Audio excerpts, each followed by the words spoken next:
I built a $6 million department from scratch. Then my boss's wife got me laid off to make room for her sister. My name's Gracie Mayfield, and I learned the hard way that building something extraordinary doesn't guarantee you get to keep it. At 36, I had created what most executives only fantasize about, a logistics department that generated $6.3 million in revenue from absolutely nothing. But when power meets family politics, talent becomes expendable. Wellington Dynamics wasn't supposed to be my forever home when I walked through those doors at 29. Fresh from nonprofit work, I carried nothing but advanced Excel skills and an unshakable belief that broken systems could be fixed.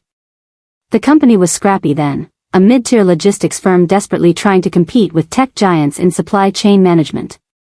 We handled everything. Specialty foods that spoiled in hours, industrial HVAC units worth more than houses, pharmaceutical shipments that couldn't deviate 1 degree in temperature. Everyone wore multiple hats, worked 18-hour days, and somehow thrived in controlled chaos. 7 years later, after watching 2 department launches fail spectacularly and outlasting 3 vice presidents who couldn't handle the pressure, I knew exactly what Wellington needed. But convincing leadership would require more than spreadsheets and projections. It would require a miracle, or the right moment to strike. Clint Barrow arrived as our new head of strategy on a Tuesday morning in March, carrying a reputation for turning struggling divisions into profit machines. He was exactly what I'd been waiting for, someone willing to take calculated risks. I cornered him after his second week, armed with 18 months of research and a proposal that would either make my career or end it. "Clint, we're missing a massive opportunity," I began, spreading my analysis across his conference table. High compliance, short window deliveries, pharma, perishables, custom tech units. The margins are incredible, but the precision required scares off most competitors. He studied my projections with the intensity of someone who understood both potential and peril. "What would you need?" 90 days to prove concept. Complete autonomy over team selection. And zero interference from existing departments who'll want to kill this before it threatens their territory. Clint leaned back, his expression unreadable. "Gracie, you're asking me to bet everything on an untested division run by someone who's never managed more than spreadsheets." The silence stretched between us like a loaded weapon. Finally, he smiled, but something in his eyes suggested this conversation would change everything, whether I succeeded or failed. 90 days became my Bible. Every decision, every hire, every protocol had to survive the crucible of limited time and unlimited scrutiny. I assembled my team like a general recruiting for an impossible mission. Jamie Rodriguez from inventory management, brilliant with route optimization. Kevin Park from vendor relations, could negotiate delivery windows that seemed impossible. Lisa Martinez from quality control, obsessive about compliance documentation. We worked from a converted storage room that smelled like industrial cleaner and broken dreams. For 3 months, we survived on coffee, determination, and maybe 3 hours of sleep per night. My whiteboard became our war room, covered in delivery routes, vendor timelines, and client requirements that read like hieroglyphics to anyone else. The early weeks nearly broke us. Test runs failed spectacularly. A pharmaceutical delivery arrived 6 hours late, costing us potential partnership with 3 medical facilities. We practically lived at the office, debugging protocols until our eyes burned and our hands cramped from constant typing. But failure became fuel. Each disaster taught us something critical. We rebuilt processes, refined procedures, and slowly transformed chaos into clockwork precision through sheer, relentless effort. By month 2, our success rate hit 94%. By month 3, we'd attracted attention from companies that had previously ignored Wellington entirely. Then Atlas AgriCorp called, and everything accelerated beyond my wildest projections. Atlas AgriCorp represented everything we trained for. A multinational agricultural technology company requiring shipments that most logistics firms wouldn't touch. Temperature-sensitive seeds, precision farming equipment, and biological samples that couldn't deviate from exact specifications even for minutes. Their head of distribution, Thomas Kellerman, visited our facility on a Wednesday afternoon, expecting to find typical corporate logistics infrastructure. Instead, he discovered our converted storage room operation and almost left immediately.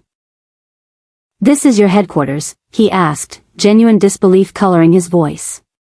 "This is where we prove that size doesn't determine capability," I replied, guiding him to our tracking system. "Mr. Kellerman, we can cut your delivery windows by 34% while maintaining 99.2% accuracy. Our competitors can't make that guarantee because they're too big to be nimble." I demonstrated our real-time tracking, our vendor integration system, and our compliance documentation that exceeded industry standards. For 2 hours, I watched his skepticism transform into genuine interest. He left with our complete proposal and a promise to respond within 2 weeks. 13 days later, Atlas AgriCorp signed a multi-year contract worth $4.7 million annually. Suddenly, Wellington's National Specialty Logistics division became the company's largest revenue stream. But success, I learned, makes you visible to people you never wanted to notice you. Gerald Hargrove married Melissa Thornfield on a Saturday in October, exactly 11 months before my world imploded. The wedding announcement in the company newsletter included a photo of them looking like political royalty, him in his expensive suit, her with perfect smile and calculating eyes. Melissa brought credentials that impressed everyone: Harvard MBA, former political strategist, consultant for Fortune 500 companies. On paper, she represented exactly the kind of sophisticated thinking Wellington needed to compete with larger firms. The reality proved far more complex. She attended their honeymoon in Switzerland while still responding to work emails. She scheduled informal coffee meetings with department heads during her first week back.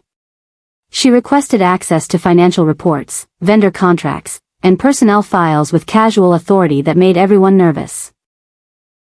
"I'm just trying to understand Gerald's business better," she explained to anyone who questioned her involvement. "As his wife, I want to support his vision."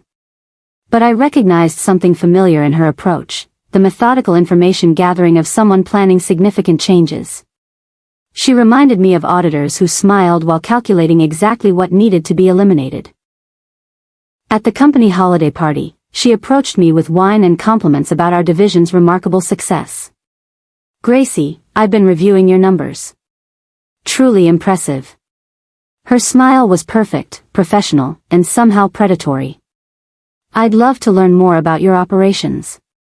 "I have someone I'd like you to meet," Melissa announced, guiding a woman toward me through the holiday party crowd. "This is my sister, Tiffany." Tiffany Thornfield possessed her sister's polished appearance but none of the intellectual intensity that made Melissa dangerous. She wore designer clothes, carried herself with entitled confidence, and spoke in the breathless enthusiasm of someone accustomed to getting what she wanted through charm rather than competence. "Gracie. Melissa's told me so much about your amazing little department," Tiffany gushed, her handshake lasting too long. "I'm absolutely fascinated by logistics. It sounds so systematic. What's your background in supply chain management?" I asked, professional politeness masking growing suspicion. "Oh, I'm pivoting. I've been in fashion retail, boutique management, customer experience design. But honestly, I'm ready for something more substantial. Something with real impact, you know?" Melissa watched our interaction with the focus of someone monitoring a chess match. "Tiffany's brilliant with organizational systems. I thought it might be valuable for her to shadow you for a week, just to understand how successful logistics operations function." The request sounded reasonable. Shadowing arrangements happened regularly at Wellington. But something about Melissa's tone, too casual, too rehearsed, triggered every instinct I'd developed during 7 years of corporate survival. "I'd need to clear it with HR and Clint," I replied carefully. "Already handled," Melissa smiled. Gerald signed off on her as a temporary strategy consultant. Executive override for family business education, completely standard. But nothing about this felt standard, and I was beginning to understand that Gerald's signature could bypass any protocol Melissa wanted eliminated. Tiffany arrived Monday morning carrying a pink iPad, a Venti iced matcha latte, and absolutely no understanding of what we did. Her first question: "Do freight companies have frequent flyer programs like airlines?" Established the intellectual terrain we'd be navigating. She positioned herself at an empty desk in our workspace, opened her iPad, and began taking notes with the enthusiasm of someone discovering fire. Every conversation, every phone call, every vendor interaction received her complete, unblinking attention. "This is so fascinating," she repeated constantly. I had no idea logistics was so detailed. By Wednesday, her questions became more specific. Which vendors offered the best rates? How did we access client contact information? What systems tracked financial projections? She began staying late, claiming she wanted to observe evening operations, when most of the team had gone home. "I'm just trying to understand the big picture," she explained when I mentioned her extensive note-taking. "Melissa says successful people always document best practices." Thursday evening, after everyone had left, I returned to grab files I'd forgotten. Through the office window, I saw Tiffany photographing my supplier contact sheet with her phone. When she noticed me in the doorway, she quickly switched to scrolling through social media. "Sorry, just checking Instagram," she laughed nervously. Force of habit. But I'd seen enough corporate espionage to recognize intelligence gathering when it happened. The question wasn't what Tiffany was documenting, it was what Melissa planned to do with the information. Friday afternoon, I scheduled separate conversations with HR, Clint, and my team lead about Tiffany's observation week. Each response followed the same frustrating pattern, acknowledgement of my concerns followed by gentle dismissal. "She's Melissa's sister and Gerald's new sister-in-law," HR explained. "We need to be diplomatic about family connections. Melissa has Gerald's backing for strategic evaluation projects," Clint added. "I can't interfere with executive-level initiatives." But by mid-April, subtle changes began appearing throughout our division. Our quarterly report wasn't scheduled despite being overdue. My access to company financial systems became restricted without explanation. Vendor contracts required additional approval layers that hadn't existed previously. Most concerning, Clint, who'd always maintained open communication, started responding to my emails hours later with unusually formal language. Our weekly strategy meetings became bi-weekly, then monthly, then suspended indefinitely. "Just temporary organizational adjustments," I was told whenever I questioned these changes. "We're evaluating operational overlaps across departments." But operational overlap evaluation was corporate euphemism for elimination preparation. I'd seen this pattern before, the systematic isolation of targeted divisions before restructuring announcements. Late one evening, while reviewing vendor contracts in my office, I discovered that Tiffany had been granted access to our client database. Her system login showed regular activity during hours when she supposedly wasn't working. Someone was conducting intelligence operations against my department, and I was running out of time to stop them. The meeting invite appeared innocuous, quick sync, 15 minutes, scheduled for Tuesday at 2 p.m. No agenda, no attendees listed, just a conference room reservation that seemed routine. I arrived carrying my standard project updates, expecting discussion about quarterly performance or upcoming vendor renewals. Instead, I walked into a carefully orchestrated execution. Melissa sat at the head of the conference table, flanked by two men in expensive suits who introduced themselves as legal counsel. An HR representative occupied the corner chair, studying documents while avoiding eye contact completely. The frosted glass walls suddenly felt like prison barriers. If you're enjoying this story so far, show me some love by hitting that like button and subscribe. Trust me, you won't want to miss what happens next. This is where everything explodes.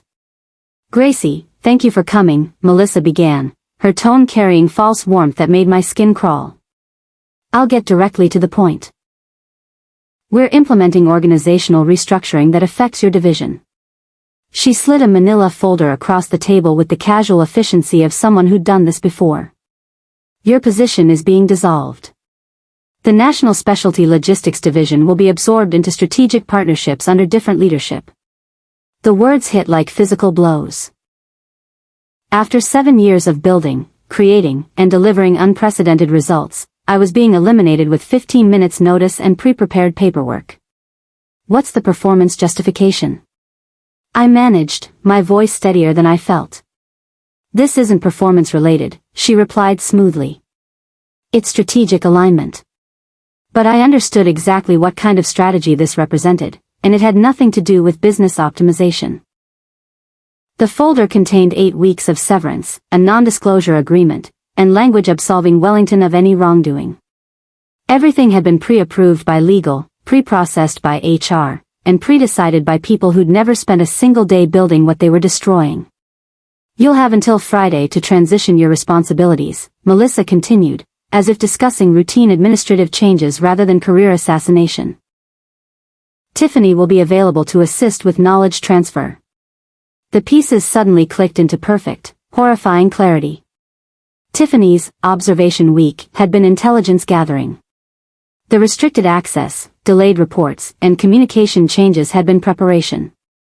The entire sequence had been orchestrated from the moment Melissa married Gerald. This is about installing your sister in my position, I said, no longer concerned with diplomatic language. This is about organizational efficiency, she replied, but her smile revealed everything. Tiffany brings fresh perspective and strategic thinking that aligns with our future direction. Fresh perspective. Strategic thinking. Corporate euphemisms for nepotism and incompetence. One of the legal representatives cleared his throat. Ms. Mayfield, the severance package is generous considering the voluntary nature of this transition. We'd recommend review and signature before end of business today. Voluntary transition. They were eliminating me while demanding I pretend it was my choice. I stood slowly, leaving their folder untouched on the polished conference table. I need time to consider this. Of course, Melissa replied. But the timeline isn't negotiable. Walking out of that room, I realized they'd made one critical miscalculation. They'd assumed I'd disappear quietly. I spent 2 days on my couch, staring at ceiling fans and questioning everything I thought I understood about merit, loyalty, and justice. 7 years of dedication, $6.3 million in generated revenue, and industry-leading performance metrics meant nothing when family politics entered the equation. The phone buzzed constantly, confused colleagues, concerned clients, and vendor partners who'd heard rumors about organizational changes at Wellington. Each conversation required energy I didn't possess and explanations I wasn't legally permitted to provide. Kevin called first. Gracie, what's happening? They moved all our client files to Tiffany's desk. Lisa followed. HR says you're transitioning to new opportunities. That's code for fired, right? Jamie was most direct. This is complete bullshit. Nobody builds what you built just to get replaced by some CEO's sister-in-law. But the call that shattered my numbness came Wednesday evening from Tiffany herself, her voice carrying the cheerful obliviousness of someone who'd never earned anything through competence. Hi Gracie. Just checking in about the transition. Melissa suggested I reach out about your vendor contact spreadsheet. Could you email that over? Also, do you have documentation about the Atlas AgriCorp pricing negotiations? I want to make sure I understand their special requirements. She spoke as if requesting routine information rather than demanding the keys to everything I'd spent years building. Her casual entitlement, the assumption that my work belonged to her simply because she wanted it, ignited something fundamental inside me. I'll need to review what's appropriate to share, I replied carefully. Oh, totally. No rush. I know this transition is probably emotional for you. Emotional. She thought losing my career was an emotional inconvenience rather than systematic theft. That was the moment everything crystallized into perfect, laser-focused clarity. Thursday morning, I called every member of my team individually. Not to vent, complain, or seek sympathy, but to tell them exactly what was happening and what they should expect under new leadership. I'm not asking anyone to quit, I explained to each person. But you deserve to know that competence won't be valued under this new structure. Make decisions accordingly. Jamie was first to resign, submitting her notice that afternoon. If they don't value you, they won't value any of us, she said simply. I'm not staying to watch them destroy what we built. Kevin followed on Friday, citing philosophical differences with new management direction. Lisa submitted her resignation Monday morning, along with detailed documentation about compliance procedures that Tiffany would need but probably wouldn't understand. By Wednesday, 6 team members had left Wellington Dynamics. The institutional knowledge, client relationships, and operational expertise that had generated millions in revenue was walking out the door faster than Melissa could replace it. But 2 conversations changed everything. Paula Harrison, my best route manager, called Thursday evening. "Gracie, I've saved $30,000 over the past 3 years. If you decide to start something independent, I want to invest in whatever you build next." Friday afternoon, my phone rang again. Thomas Kellerman from Atlas AgriCorp. "Gracie, we heard about organizational changes at Wellington. If you're going independent, we're ready to move our contract. Your team made us successful, not Wellington's brand name." Within 1 week, I had funding, my best team members, and our largest client ready to follow me anywhere. Melissa had made one crucial error. She'd assumed loyalty belonged to companies rather than people. I filed incorporation paperwork for Juniper Aero Logistics on Monday morning, exactly 1 week after my termination meeting. The name came from my grandmother's advice: "Gracie, be like a juniper tree, bend with the storm, but never break. And when someone tries to cut you down, grow back stronger." My garage became our headquarters for 6 weeks. Paula arrived with her laptop and $30,000 investment. Jamie brought her route optimization software and contributed $15,000 from her savings. Kevin added $8,000 in vendor relationships that had taken years to develop. Combined with a small business line of credit, we had enough capital to launch properly. We worked 18-hour days surrounded by cardboard boxes, whiteboards covered in delivery routes, and the intoxicating energy of people building something they actually owned. No corporate politics, no family favoritism, no administrative bureaucracy, just competence rewarded and results measured honestly. Our first client signing happened on a Wednesday afternoon when Atlas AgriCorp officially transferred their contract. $1.2 million over 18 months, plus performance bonuses that could double our revenue if we maintain delivery standards. "We're betting on people, not companies," Thomas Kellerman explained during our agreement ceremony. "Your team understood our business better than Wellington's executives ever did." Within 1 month, 3 additional clients contacted us directly.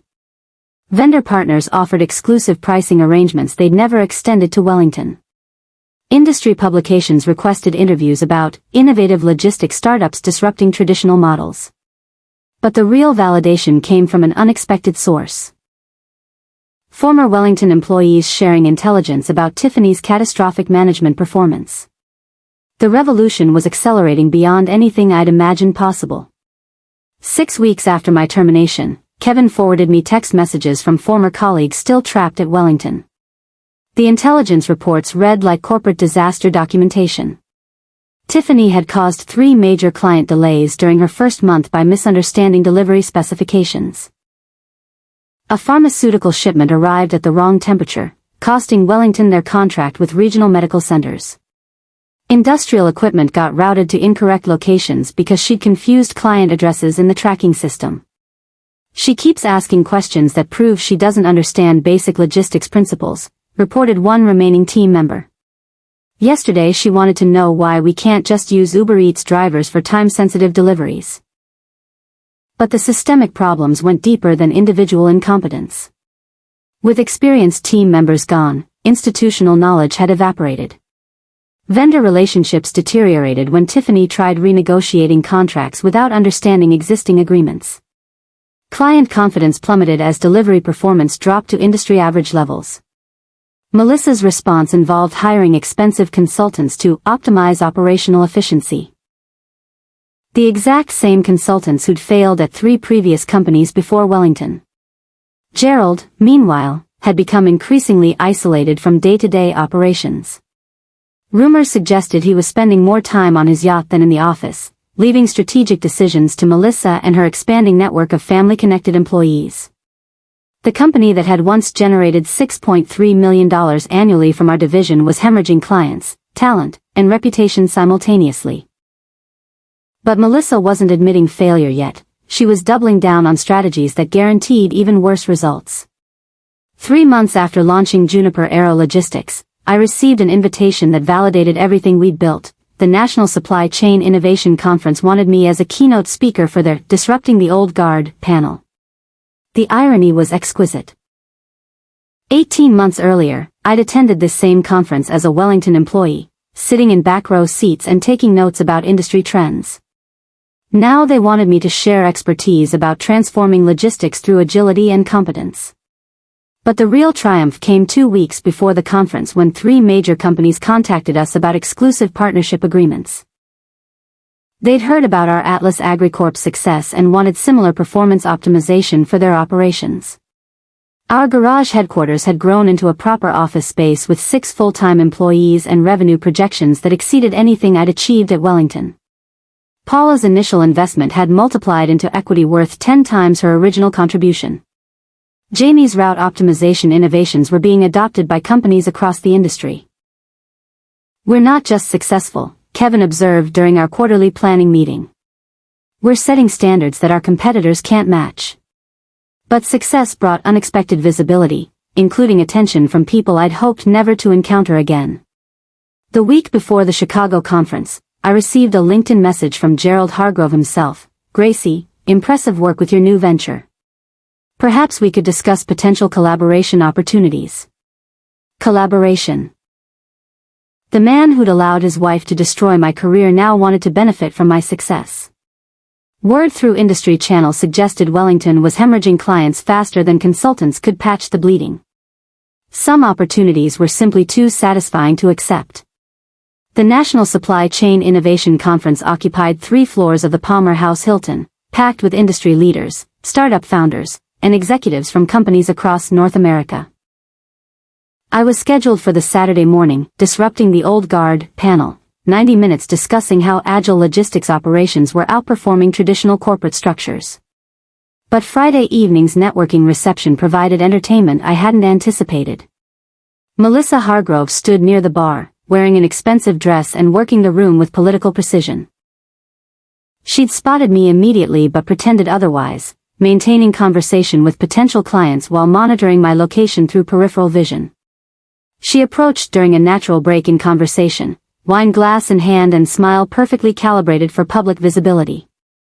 "Gracie," she said warmly, as if we were old friends reconnecting. "Congratulations on your remarkable success. Gerald and I have been following Juniper Aero's progress with great interest."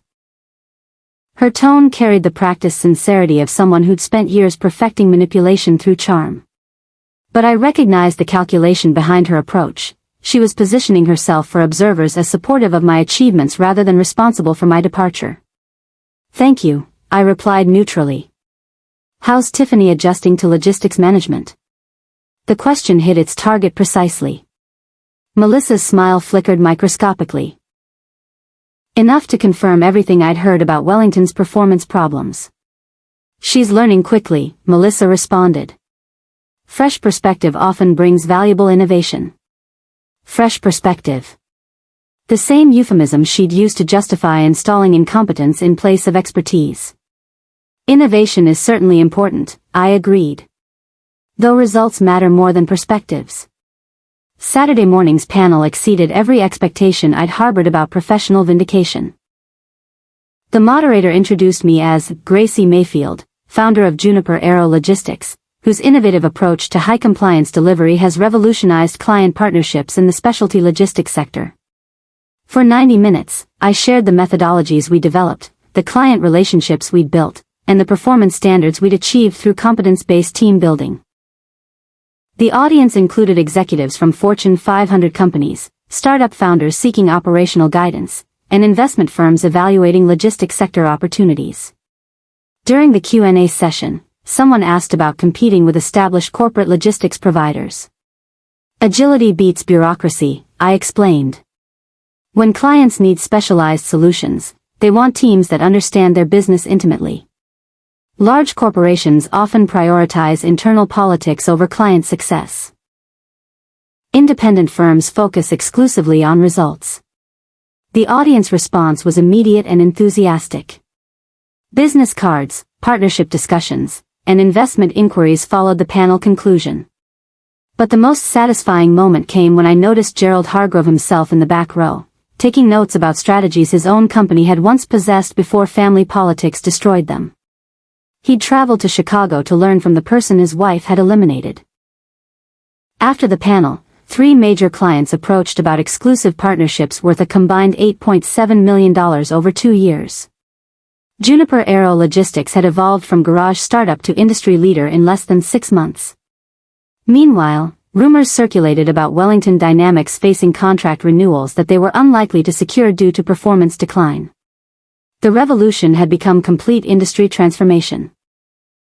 6 months after my termination, Paula forwarded me an article from Logistics Industry Weekly titled, "When Family Politics Destroys Corporate Performance, a Wellington Dynamics Case Study." The article documented everything: Tiffany's appointment despite lacking qualifications, the exodus of experienced personnel, declining client satisfaction, and financial performance that had dropped 40% since organizational restructuring began. But the most revealing detail came from anonymous employee interviews. Management prioritized family connections over competence, then acted surprised when results suffered. Gerald had quietly removed Melissa from operational decision-making and changed Tiffany's title to Project Liaison, corporate euphemism for sidelining someone without admitting hiring mistakes. The same week, Atlas AgriCorp announced they were expanding their exclusive partnership with Juniper Aero Logistics, citing exceptional performance that exceeds industry standards. Our revenue projections for the following year approached $12 million. Meanwhile, 3 former Wellington clients had contacted us about transitioning their contracts.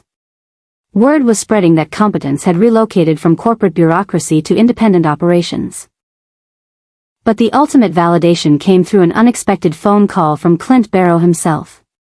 "Gracie, I owe you an apology," he began. "I knew what was happening but didn't have the authority to stop it. I'm leaving Wellington next month. Would you consider discussing partnership opportunities?" The man who'd given me my first chance wanted to join the company I'd built from nothing. Some endings were simply too perfect to have been planned. 1 year after my termination, I received an invitation that represented the ultimate professional vindication: Wellington Dynamics requesting a consulting proposal to rebuild their struggling logistics operations. The irony was so complete it felt like cosmic justice. Gerald's assistant called directly. "Mr. Hargrove would like to discuss potential collaboration between Wellington and Juniper Aero. He believes your expertise could help address some operational challenges we're currently facing." Operational challenges. Corporate euphemism for catastrophic failure caused by replacing competence with nepotism. I scheduled the meeting for the following Tuesday at Wellington's headquarters, the same building where I'd been terminated exactly 12 months earlier. But this time, I arrived as an industry leader rather than a disposable employee. Gerald looked older, more tired, and significantly more desperate than the man who'd allowed his wife to destroy my career. He spoke about rebuilding strategic partnerships and leveraging external expertise, while carefully avoiding any mention of how those partnerships had been severed initially. "Gracie, we'd like to engage Juniper Aero as a consulting firm to help optimize our logistics performance," he explained, his voice carrying the tight desperation of someone whose company was failing publicly. "Your team's success speaks for itself." The proposal wasn't about goodwill, it was pure survival instinct. Wellington was drowning, and I was the life preserver they'd once thrown overboard. I listened politely, reviewed their documentation, and calculated exactly what it would cost to repair 12 months of systematic destruction. Then I quoted them triple my standard consulting rate. After all, I explained, fixing problems is always more expensive than preventing them. Gerald accepted my consulting proposal without negotiation, which told me everything about Wellington's desperation. But I had no intention of actually rebuilding their operations. Instead, I was documenting their failures for the business school case study that was inevitable. The best revenge wasn't refusing to help them. It was charging premium rates to witness their continued decline firsthand while building my own empire. Juniper Aero Logistics now employed 23 people across 2 offices, generated $15 million annually, and maintained client satisfaction rates that set industry standards. Paula's original $30,000 investment had grown into equity worth over $400,000. The team members who'd followed me from Wellington had become shareholders in something they'd actually built. But Melissa had provided the most satisfying epilogue to our story. Her LinkedIn profile no longer mentioned Wellington dynamics or inspirational leadership quotes. Recent posts focused on family time and personal reflection. Corporate euphemisms for unemployed and irrelevant. Tiffany's project liaison position had been quietly eliminated during Wellington's latest restructuring. She'd returned to fashion retail management, where incompetence caused less expensive damage. They'd tried to dissolve me like sugar in hot tea, assuming I would disappear without trace or consequence. But you can't dissolve someone who understands how to rebuild from nothing. They bet against competence. I bet on my team. The results speak louder than any quarterly report. I built a $6 million department from scratch once. Then I built a company no one could take away. And the people who tried to silence me? They became footnotes in a case study about what happens when family politics meets competence. The sugar didn't dissolve, it crystallized into something harder and more valuable than they'd ever imagined possible. So there you have it, sometimes the best revenge isn't getting mad, it's getting successful. If this story gave you that satisfying, justice served feeling we all crave, smash that like button to let me know. And hey, if you're hungry for more stories about underdogs who turned their betrayal into triumph, hit subscribe because I've got a whole collection of revenge tales where the good guys actually win. Trust me, Melissa and Tiffany aren't the only corporate villains who learned that karma has a business degree.